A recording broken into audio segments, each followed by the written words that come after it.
Assalamualaikum warahmatullahi wabarakatuh.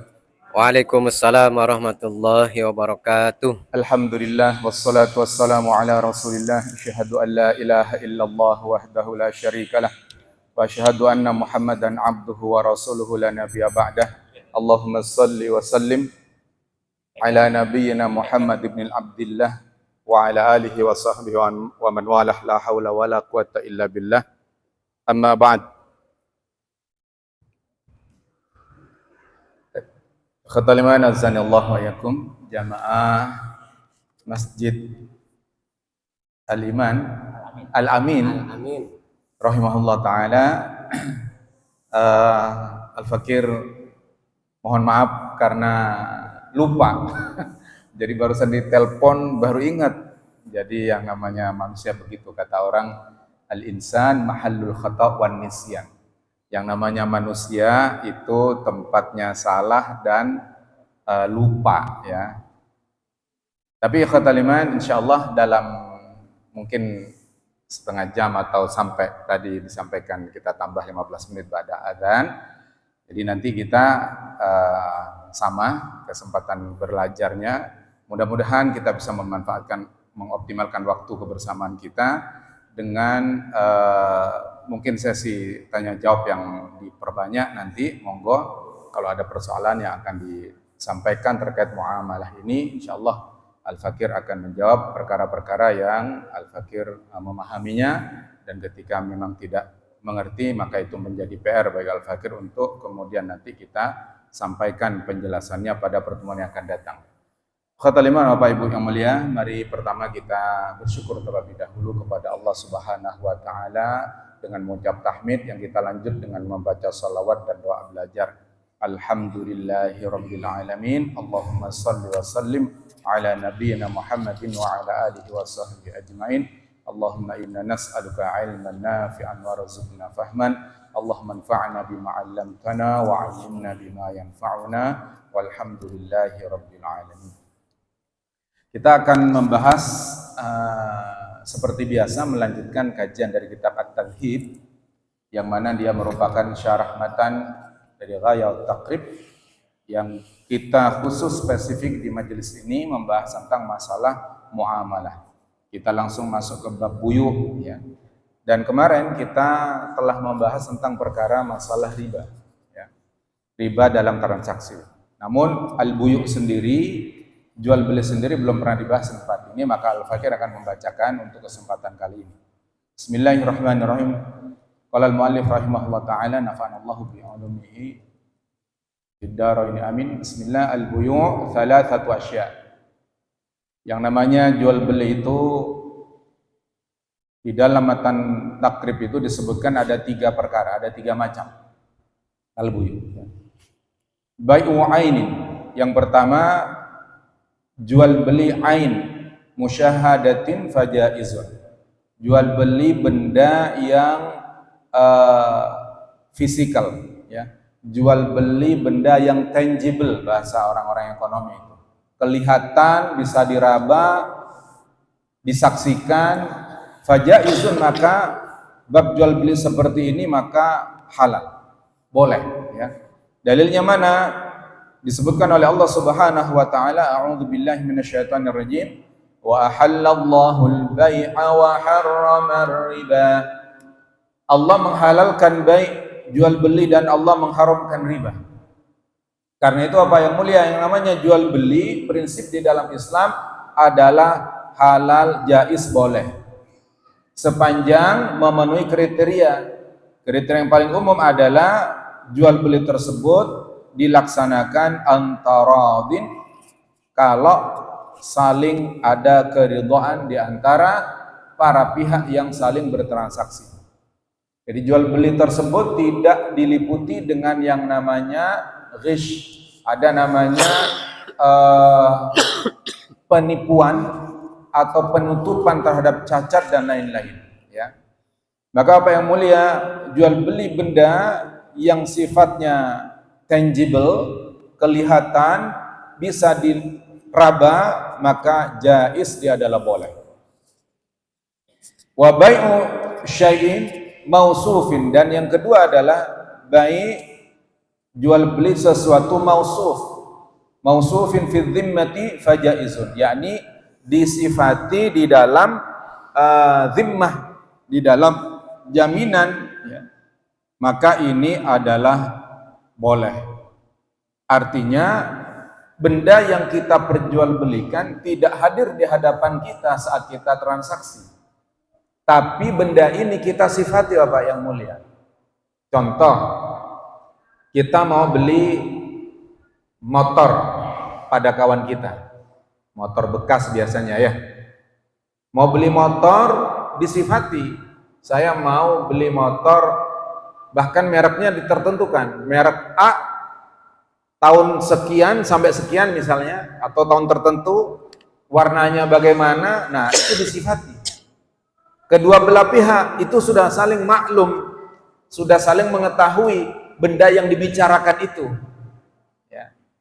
Kalau dulu waktu ini ditulis, tentu keduanya harus saling mengerti dan memahami tentang karakter benda yang sedang diperjualbelikan, yang sedang tidak hadir pada majelis tersebut. Ya. Tapi kalau sekarang sudah mudah. Kenapa? Karena ada teknologi informasi yang begitu canggih. Ya, tinggal dicek, di googling benda yang dimaksud, merek anu tahun sekian, warnanya ini, zat ini, nah gitu, jelas kelihatan.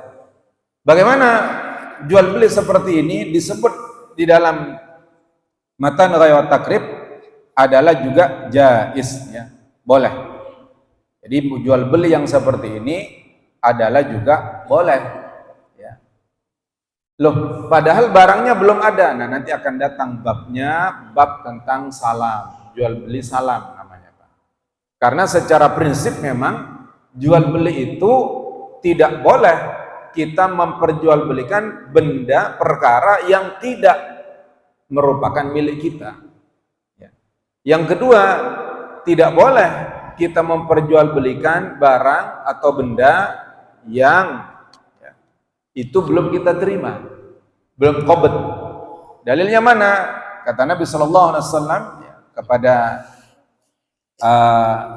Hakim bin Hizam ketika bertanya, maka Rasulullah sebutkan, ya ibna akhi, atau kama qala, la tabi'a laysa indak.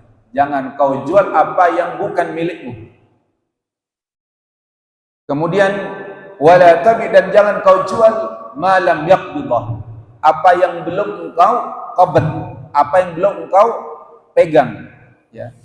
Jadi walaupun barang tersebut sudah milik kita, tapi belum ada serah terima dari transaksi sebelumnya, maka tidak boleh kita memperjualbelikannya, Bapak yang mulia.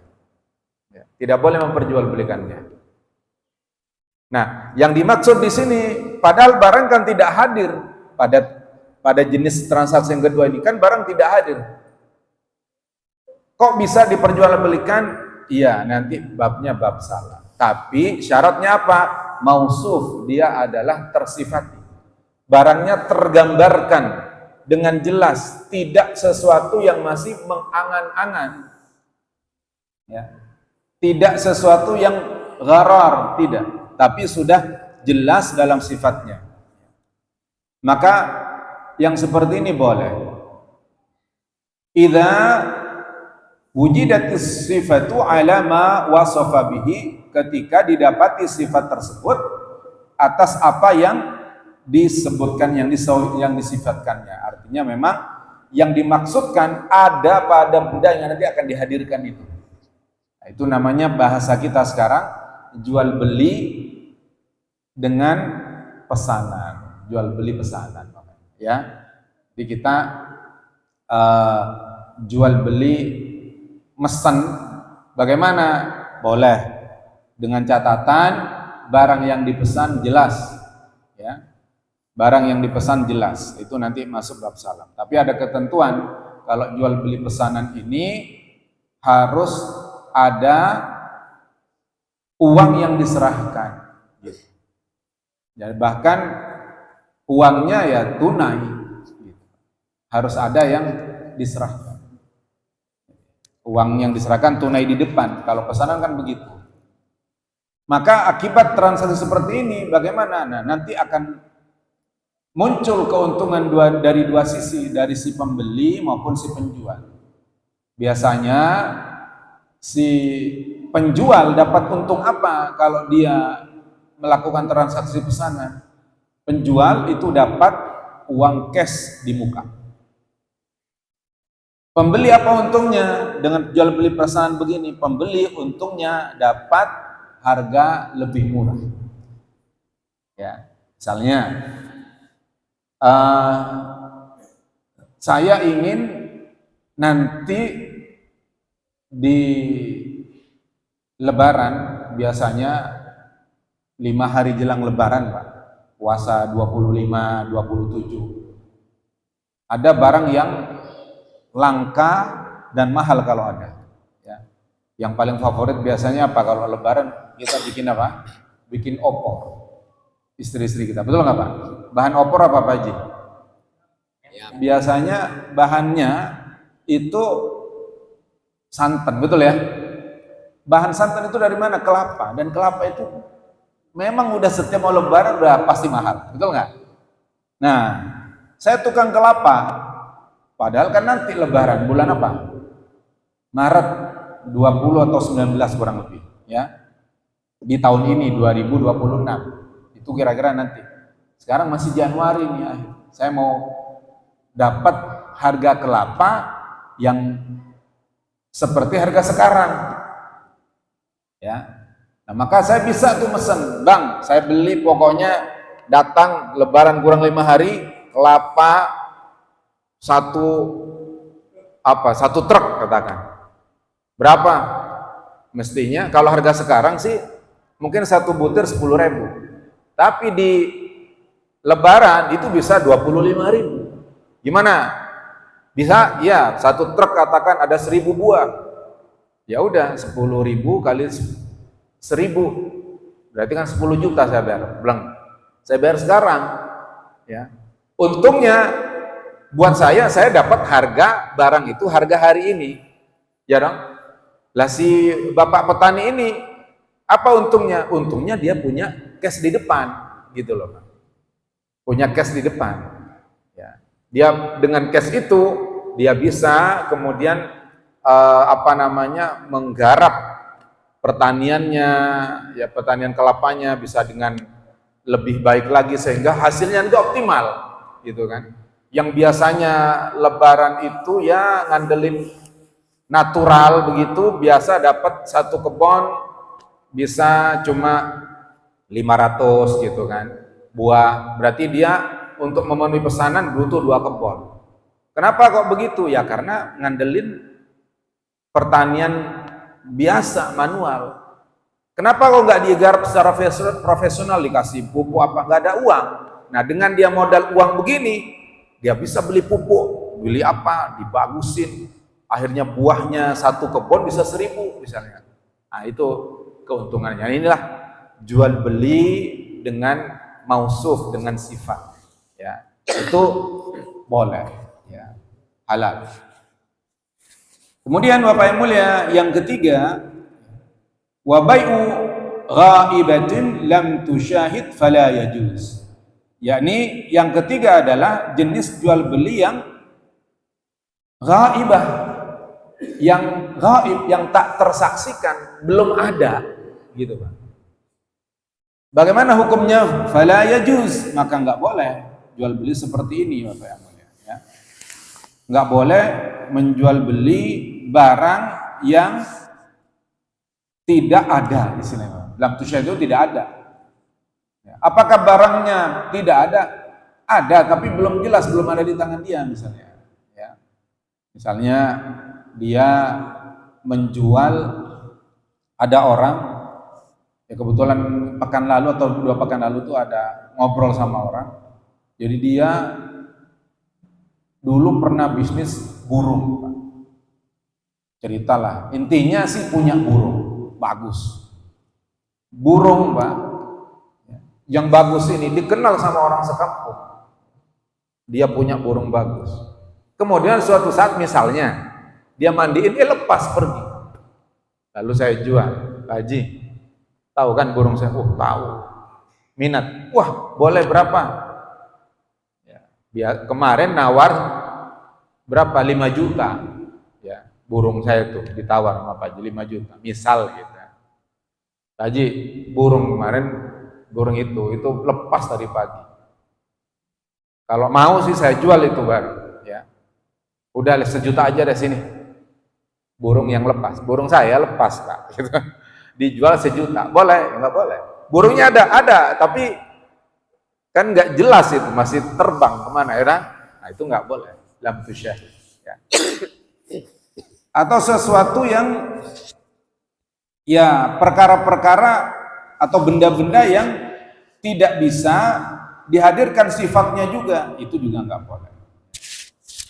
Kemudian prinsip jual beli berikutnya adalah wa yasihu bai'u kulli tahirin, dan boleh menjual segala sesuatu yang suci. Artinya benda yang diperjualbelikan itu punya syarat harus suci.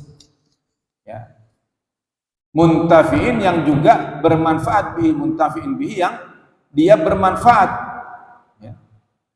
Dan mamluk, dan juga barang itu dimiliki.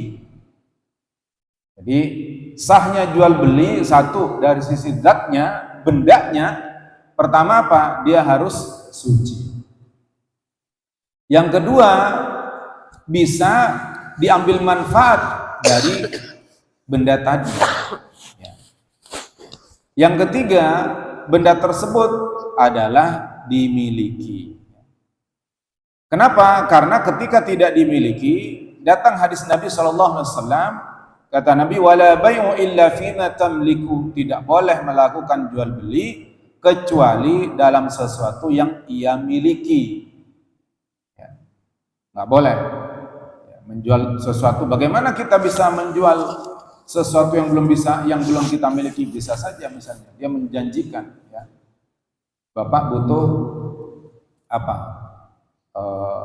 Beras, ya, belum kita miliki, ya, tapi kita udah transaksi. Ya udah, kebetulan kemarin saya habis jalan-jalan, katakan di pasar induk, ada beras baru datang masuk ke toko langganan saya, biasa ini contoh ya. Kemudian saya tahu di Binong ini tukang beras habis nih, ya. Kemarin saya nanya berapa sekilo, 10.000 kata. Pagi-pagi saya nanya ke tukang beras, bilang, gimana Pak, stok kosong ya? Mau disuplai nggak Pak? Oh mau. Berapa sekilo? 11.000 aja Pak. Ya.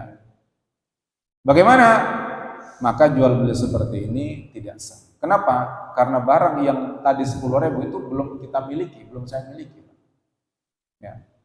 Kalau mau saya jual, saya beli dulu itu barang. Beli dulu itu barang. Kalau nggak beli, ya nggak boleh kita jual. Tapi kalau bisnis hari ini bisa, ya nggak apa-apa. Kenapa? Itu menjual potensi, ya kan? Ada tuh, ada barangnya di telepon. Kok gimana? Barang tersedia? Iya. Tunggu ya. Kasih waktu 15 menit. Saya mau beli itu barangnya misalnya. Kita transaksi dulu ke penjual ini. Kan bukan orang begitu kan, untuk meminimalkan resiko. Biasanya begitu, Pak. Jualan dulu, padahal ini belum kita beli nih. Nah, yang seperti ini tidak boleh, karena kita belum memiliki barang tersebut. Nah, itu konsepnya. Kemudian Bapak yang mulia, wala yasihu bai'u ainin najasatu, dan tidak boleh menjual sesuatu barang yang najis. Artinya benda najis tidak diperkenankan untuk diperjualbelikan. Apa benda najis itu? Di dalam At-Tadzhib itu disebutkan seperti contohnya khamar, kan jelas ya. Khamar itu benda najis, Pak. Nggak boleh, babi. Bahkan di sini alatul musiqah, yakni alat-alat musik. Kalau dalam mazhab Syafi'i memang haram, nggak boleh dagang alat-alat musik, haram. Dalilnya mana? Hadis dari riwayat Imam Bukhari dan Muslim Beliau meriwayatkan dari Jabir radhiyallahu anhu bahwasanya dia mendengar Rasulullah sallallahu alaihi wasallam bersabda ketika penaklukan kota Makkah, "Innallaha wa rasulahu harrama bai'al khamri wal maitah wal khinziri wal asnam." Sesungguhnya Allah dan Rasulnya telah mengharamkan baik jual beli khamr, ya, wal maitah dan juga bangkai, wal khinzir dan juga babi, wal asnam dan patung-patung. Jadi Bapak yang mulia, secara nas sudah datang larangan tentang jual beli perkara yang najis. Ya. Apa yang najis? Tadi khamr, jelas. Yang kedua, bangkai. Ya. Emang ada Pak orang jual bangkai? Ada nggak? Saya pernah teman pernah cerita. Kenapa? Dia itu miara sapi, gede, masya Allah ya, siap jual lah pokoknya. Giliran ini, wallahu alam, bagaimana ceritanya? Semalam sakit, besok mati, ya. Semalam sakit, besoknya mati. Ternyata terdengarlah mungkin oleh pedagang ini, datang Pak, ada yang beli Pak, ya. Bangkai ini ada yang beli 2 juta ya dijual. Allah, ternyata ada orang yang jual beli begitu ya. Dalam pikiran kita mungkin di sini nggak kepikiran ya. Yang kepikir apa yang dekat sama kita. Dulu sempat muncul tuh kasus. Ada namanya tiren. Kenal nggak Pak tiren? Bukan duren. Apa itu tiren? Mati kemarin ya. Jadi ada ayam itu dijual dengan harga murah. Kenapa bisa murah? Ternyata ayam ini masuk kategori tiren, matinya udah kemarin Pak. Ya, jadi ayam mati dijual. Ini bangkai, haram, nggak boleh kita mengkonsumsi ini. Ya, haram, nggak boleh. Ya. Atau benda atau hewan yang disembelih tidak berdasarkan syarat Islam, itu juga bangkai Pak. Ya. Jangan coba-coba, ya. Karena ada orang yang nggak hati-hati. Cerita dia, ke Amerika kemana, ya pergi ke Eropa, ke negeri-negeri kufur, enak aja. Ya. Terus makannya gimana? Kan di sana ada ayam, ada sapi kan. Bukankah ayam dan sapi halal? Halal secara asal kalau disembelih oleh kita orang Islam. Kalau disembelih orang kafir Pak, bangkai, haram. Ya. Saya pernah suatu saat tugas ya, berangkat ke negeri kufur, ya, disambutlah sama penerima di sana, orang Jepang. Waktu ngobrol nanya, mau makan apa? Saya bilang, I just eat fish and vegetable only. Saya cuma makan ikan sama sayur aja. Dia dulu pernah tinggal di sini, di Indonesia, yang nyebut saya. Dia tahu, kenapa nggak makan ayam? Kan boleh ya orang Islam makan ayam. Makan sapi boleh. Saya nggak bisa menjelaskan dalil Quran kan, saya cuma bilang ya sudah Pak, saya cuma sekarang mau makan itu aja. Akhirnya dicari, walaupun susah, dapat juga akhirnya. Suatu saat, saya sama dia jalan panjang jauh, lewat tol jauh sekali. Sampai kemudian masuk rest area. Begitu di rest area, ada kedai, ada apa, restoran lah semacam itu. Rupanya punya orang Islam Pak, halal. Daging sapi, langsung pesan. Sapi begini-begini. Kaget teman. Katanya nggak suka sapi. Saya hari ini aja mau makan sapi. Selanjutnya saya nggak mau makan sapi lagi. Saya cuma sekarang aja pengen sapi. Akhirnya ya udah di saat itu kan. Kenapa kok saya mau makan sapi ya? Karena orang Muslim yang punya halal pasti. Tapi ketika keluar dari area itu, wah itu orang kafir yang nyembelih Pak. Itu nggak halal buat kita. Ya, jadi walaupun makanannya ayam, sapi atau perkara-perkara ini, tapi kalau disembelih bukan orang kita, haram Pak. Makanya waktu itu menyadari memang betapa nikmat tinggal di negeri muslim itu, Pak. Kayak kita di Indonesia lapar, masuk aja warung mana aja, warteg jadi makan, ya kan. Kalau di sono lapar, KFC, KFC-nya siapa yang sebelah itu, ya. McD, ya, ternyata tersebar tuh video di medsos bagaimana McD di luar negeri itu nyembelih sapinya, nggak disembelih, masih hidup, dimasukin ke gilingan, Pak. Weh. Begitu, Pak. Ya. Haram. Maka kita orang Islam nggak boleh sembarangan. Ya. Nggak cuma sembarangan makan minum. Kita gimana nih? Kalau menjual belikan nggak boleh juga. Kan saya nggak makan, cuma jualan doang. Kan suka ada orang begitu kan? Ya, kita nggak makan, jualan doang misalnya. Sama haram. Ya. Khamar, apalagi nih khamar, Pak. Khamar dipakaikan nama macam-macam, udah ribet kita kan. Khamar kalau jelas apa namanya khamar kita nggak mau minum. Tapi kalau dikasih cap topi miring, bingung kita. Ini topi miring, diminum mabok kita, itu khamar, Pak, ya. Atau yang lebih halus lagi, namanya anggur, dijajain sama tukang jamu, anggur, ya. Cap orang tua, katanya. Haram itu, ya, khamar, nggak boleh. Jualan doang, saya nggak minum, sama, haram, nggak boleh. Ya, karena kita membahas tentang jual beli, maka menjual belikan khamar, menjual belikan bangkai, babi, kemudian asnam, patung-patung, itu haram, ya, tidak boleh.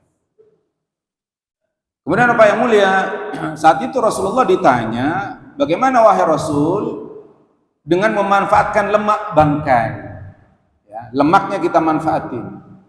Kenapa? Karena di zaman Rasulullah hidup, lemak bangkai itu biasa dipakai untuk mengolesi perahu-perahu, Pak. Biar apa? Biar tahan dari korosi atau tahan dari air garam gitu kan. Di laut itu dilapisi lemak. Ya, kalau dilapisi lemak kan air itu nggak langsung masuk ke, nggak langsung touching, nggak langsung menyentuh ke kayu kan gitu yang di itu. Jadi bagaimana kalau kita manfaatin bangkai itu lemaknya saja? Maka kata Nabi Shallallahu Alaihi Wasallam, ya, beliau jawablah tidak, ya, lemak bangkai juga haram karena bersumber dari perkara yang haram. Satu-satunya benda yang boleh kita manfaatkan dari bangkai ini, walaupun sudah jadi bangkai, apa itu masih ada yang bisa dimanfaatkan, yakni apa? Kulitnya. Ya. Kulit sapi yang tadi bangkai mati itu nggak bisa dikonsumsi, tapi kita bisa manfaatkan.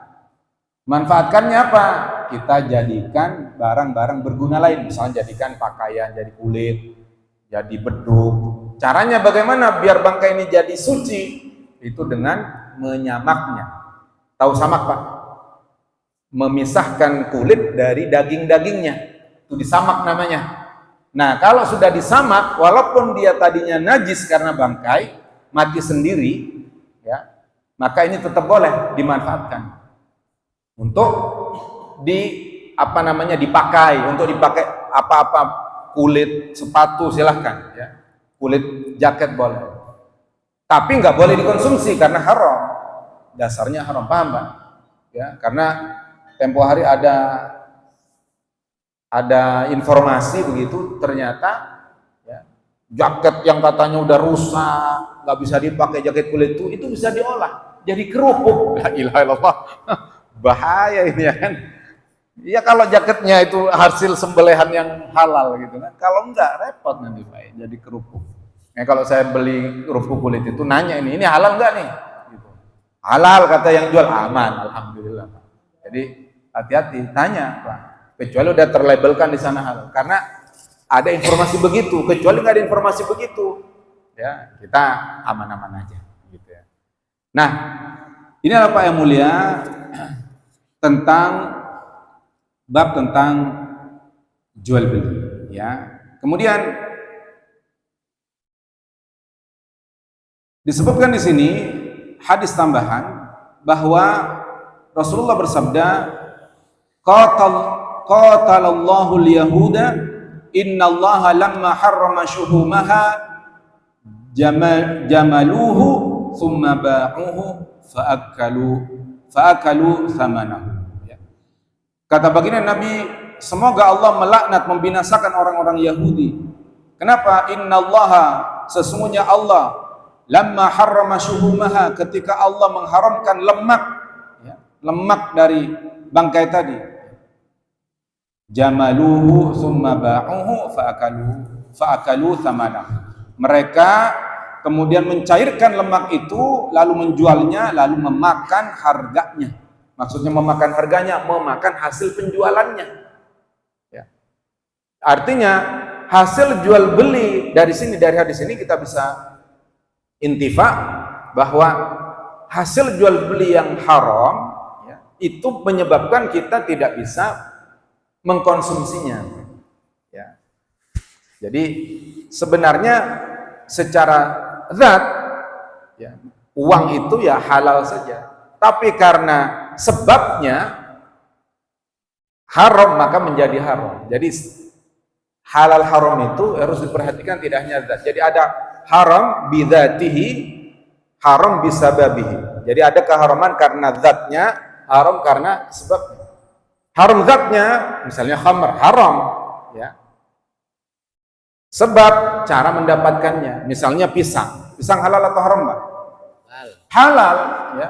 Tapi kalau boleh nyolong di kebun orang, ya, dari pasar nyolong, pisang ini halal atau haram?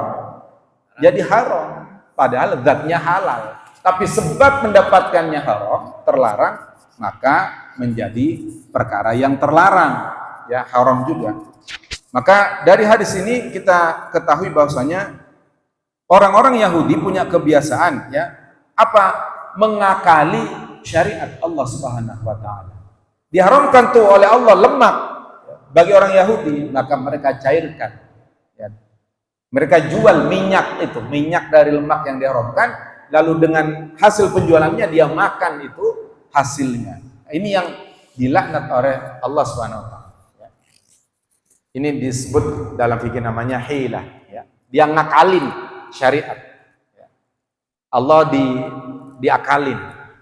Orang-orang Yahudi dalam Quran disebut untuk diuji mereka, Allah untuk menguji Yahudi itu gimana? Melarang orang Yahudi untuk melakukan aktivitas mencari maisha. Kebetulan mereka yang waktu itu dilarang tinggal di tepi laut, dilarang mereka untuk melaut, Pak, pada hari Sabtu. Ya. Kenapa? Ya Allah ingin menguji mereka. Padahal hari Sabtu itu kayak ikan itu punya ngerti hari itu, Pak.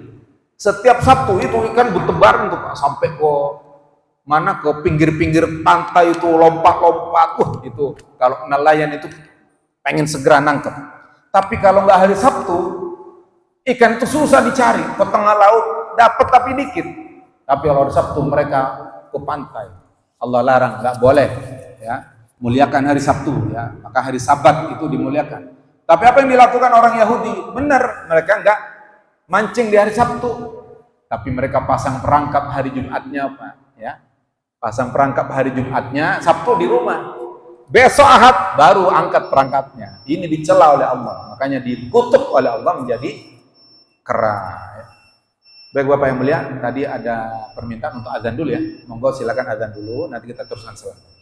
Silakan. Kita jeda azan, setelah azan nanti kita teruskan apa aja, begitu ya. Pertanyaannya setelah azan ya Pak aja. Pertanyaan setelah azan? Ya. Jadi setelah azan kita pertanyaan. Silakan. Begitu ya? Oh, biarin aja. Ya, silakan.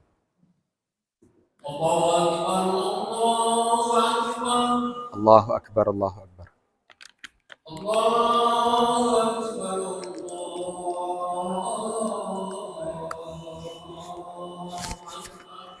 Allahu Akbar, Allah.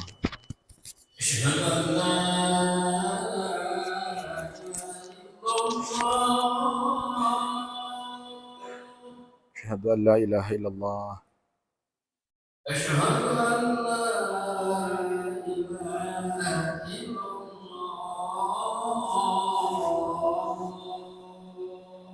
Asyhadu an la ilaha illallah.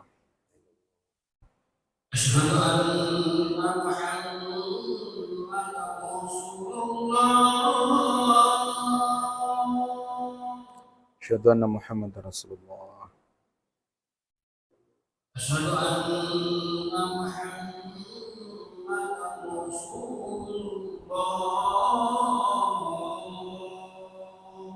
Asyhadu anna Muhammadar Rasulullah.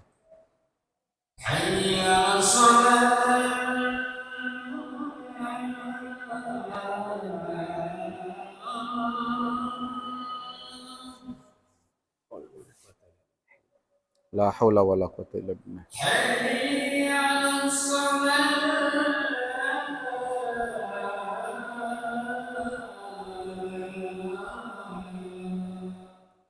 La haula wala quwwata illa billah.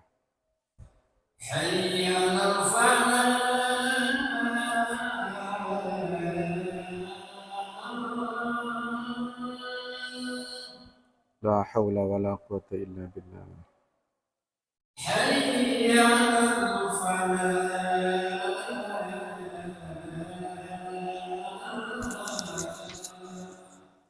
La haula wala quwwata illa billah. Allahu Akbar.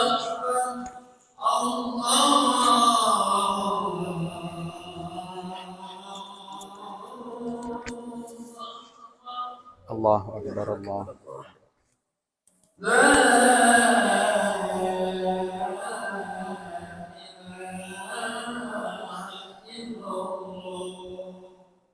La ilaha illallah Muhammad Rasulullah sallallahu alaihi wasallam.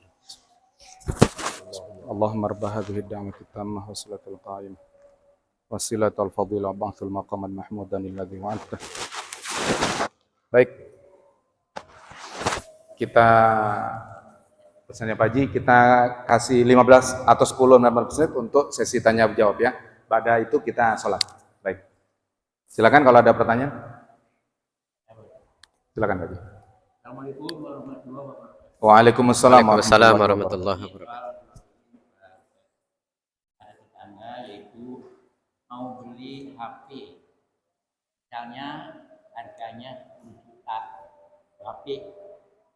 Nah, ya, tapi dia nggak beli HP-nya, dikasih duitnya 10 juta. Dikasih 10 juta, yang mau beli jadi beli sendiri. Tapi sama yang jual dikasih 10 juta. Tapi HP-nya belum ada.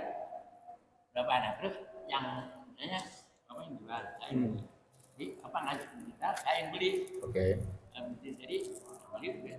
Nah, itu cara bayarnya misalnya cicil, tapi nggak pakai bunga, boleh nggak? Tapi kalau pakai bunga boleh apa enggak? Jadi belum kita udah dikasih duit 10 juta, jadi yang beli saya HP-nya. Bukan dikasih duitnya, HP-nya enggak. Jadi dikasih duit dulu, kita baru kita beli ke pasar. Nah, besok bayarnya dicicil. Gimana? Bismillah, wassalatu wassalamu ala rasulillah. Amma ba'd. Pertanyaan, ada orang ingin membeli HP, datang ke seseorang, tapi kemudian yang diberikan bukan HP. Yang diberikan adalah uang, agar orang yang butuh HP ini beli sendiri ke pasar, silahkan. Katakan 10 juta, ini uangnya 10 juta, kau beli sendiri sana, gitu kan. Terus nanti bagaimana bayarnya? Bayarnya nyicil aja. Pertanyaan yang kedua, kalau nyicilnya kembali 10 juta bagaimana? Sejuta 10 bulan. Katakan kalau nyicilnya ditambah bunganya 1.100.000 setiap bulan, berarti 11 juta tuh, sampai 10 bulan ke depan. Bagaimana? Baik. Yang pertama Pak Haji, kalau akadnya jual beli, tentu ini keluar dari konsep jual beli. Jual belinya jelas nggak sah. Ya. Kenapa? Karena jual beli itu ada barang, ada uang, kan gitu.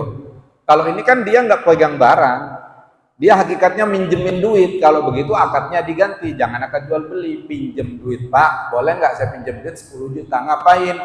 Buat beli HP. Ya dah nih, pinjemin duitnya 10 juta, gitu kan. Silakan kau beli HP. Ulanginnya gimana? Bisanya kapan? Saya bisanya nyicil Pak, 1 juta sebulan. Ya enggak apa-apa, 10 bulan kau balikan. Kalau cara ya seperti ini, dia pinjam duit, dia meminjamkan uang kepada saudaranya, dengan dikembalikan secara cicil selama 10 bulan, per bulan 1 juta, total 10 juta, maka pinjam meminjamnya sah. Jadi bukan jual beli, pinjam meminjam namanya. Qarat, utang. Paham? Kalau jual beli nggak sah karena nggak ada transaksi jual belinya. Paham? Jadi ini bukan jual beli berarti, ini pinjam meminjam. Maka ngomongnya pinjam duit gitu. Yang kedua, kalau ngembaliinnya ditambah bunga, bagaimana kata kaidah? Kullu qardin jarra manfaatan fahuwa riba. Setiap qard, setiap pinjam meminjam yang di dalamnya ada manfaat, maka itu adalah riba. Jadi artinya saya minjemin Pak Haji 10 juta, silakan Pak Haji beli. Pinjem ya, ya 10. Tapi tiap bulan 1.100.000 bayar. Maka ini adalah riba. Ya, kenapa ada manfaat tuh? 100.000 manfaatnya, 1 juta 10%. Inilah riba. Paham? Maka cara jual beli yang pertama jelas tidak sah, bukan jual beli. Kalau mau pinjam meminjam saja. Ya, kalau mau. Tapi kalau misalnya orang ini dia pengen dapat keuntungan, wah kalau saya minjemin duit ya dengan cara nggak ada riba, ya saya nggak dapat untung apa-apa. Terus maunya gimana Pak? Saya juga pengen dapat untung dong. Kalau mau dapat untung bukan dengan meminjamkan uang, tapi dengan mentransaksikan apa yang dia miliki. Caranya apa? Ya udah, Pak Haji mau HP jenis apa? iPhone 17 katakan. Oke, iPhone 17. Saya cari, kasih tahu nih, Pak Haji, ini iPhone 17 10 juta. Ya. Kalau beli sendiri, misalnya. Mau nggak? Saya jual cicil ke Pak Haji. 12 juta 10 bulan. Mau nggak? Kalau mau nanti saya adakan barangnya. Ya udahlah mau, kata Pak Haji. Saya cari barang Pak. Ke toko HP 10 juta saya beli iPhone 17. Pak Haji, ini iPhone milik saya. Jual ya dengan cara cicil 10 bulan 1.200.000 10 bulan. Kata Pak Haji, ya saya terima HP-nya sebulan 1.200.000 10 bulan. Deal. Itulah jual beli yang halal. Saya dapat untung 2 juta. Gitu kan? Pak Haji dapat HP. Itu halal. Yang seperti ini caranya, cara yang halal. Paham? Kalau mau seperti itu. Ya. Nah, itu namanya jual beli murabahah.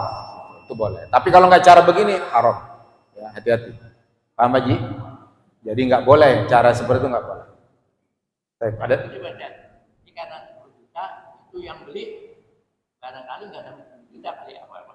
Kayak dibeli 8 juta, boleh yang terserah yang beli. Nah, itu jadi ya kadang-kadang begitu jadi ya karena harga udah 10 juta, pokoknya bukannya minjem jadi kan saya yang beli. Tapi saya nggak beli 10 juta, hanya beli 8 juta. 1. Ya. Maka kalau pinjam meminjam bebas ya. Saya minjemin 10 juta, Pak Haji mau beli yang 5 juta, mau beli 7 juta, pokoknya kembali ke saya 10 juta. Tapi tanpa ada pengembalian lebih. Paham ya? Kalau ada pengembalian lebih itu namanya riba. Hati-hati Pak, ya, riba. Jadi Bapak yang mulia kalau mau transaksi nggak paham tanya dulu karena khawatir jatuh kepada konsep riba. Gitu Pak ya. Wallahu a'lam. Ada lagi? Aman semuanya? Paham ya? Baik Bapak yang mulia. Kita simpulkan jual beli ada 3 jenis di dalam kitab kita. 1, jual beli musyahadah. Jual beli yang bersaksikan. Bendanya ada di depan kita itu hukumnya halal. Yang kedua, jual beli yang tidak ada bendanya tapi disifatkan. Itu namanya jual beli dengan sifat mausuf, jual beli salam, halal. Yang ketiga, jual beli yang tidak ada barangnya, tidak ada bendanya, belum dimilikinya. Ya, ini jual beli yang diharamkan. Catatan berikutnya bahwa jual beli barang hanya boleh halal untuk apa? Barang yang suci. Artinya barang najis haram, nggak boleh diperjualbelikan. Barang najis tidak bisa diperjualbelikan. Barang najis apa macamnya? Tadi udah disebutkan contohnya khamar, babi, patung gitu kan. Kalau dalam mazhab Syafi'i alat musik termasuk ya. Kemudian bermanfaat ya. Sesuatu itu bermanfaat. Kalau nggak manfaat juga nggak boleh ya, diperjualbelikan. Bermanfaat. Yang berikutnya syaratnya tadi apa? Bermanfaat, kemudian benda yang dijualbelikan adalah yang dimilikinya ya. Jadi konsepnya 3. 1, suci, bermanfaat, dan dimiliki ya. Kalau keluar dari ini jangan berjual beli. Dan tentunya bebas dari riba. Riba seperti apa? Yang sudah kita terangkan pada pertemuan yang sebelumnya. Mudah-mudahan manfaat Bapak yang mulia. Nanti kita lanjutkan lagi insyaallah pada pertemuan yang akan datang. Kita akan membahas tentang khiyar, yakni jual beli pilihan. Jadi jual beli itu bisa batal karena ada aib, ada cacat ya. Nah, itu ada khiyar namanya nanti. Bagaimana biar transaksi bisa terus terjadi? Insyaallah kita ikuti penjelasan yang akan datang. Kita akhiri dengan mengucap tahmid dan doa kafaratul majlis. Alhamdulillahirabbil alamin. Subhanakallahumma wa bihamdika asyhadu an la ilaha illa anta astaghfiruka wa atubu ilaik. Wa sallallahu ala nabiyyina Muhammadin wa ala alihi wasallam. Wassalamualaikum warahmatullahi wabarakatuh. Waalaikumsalam warahmatullahi wabarakatuh.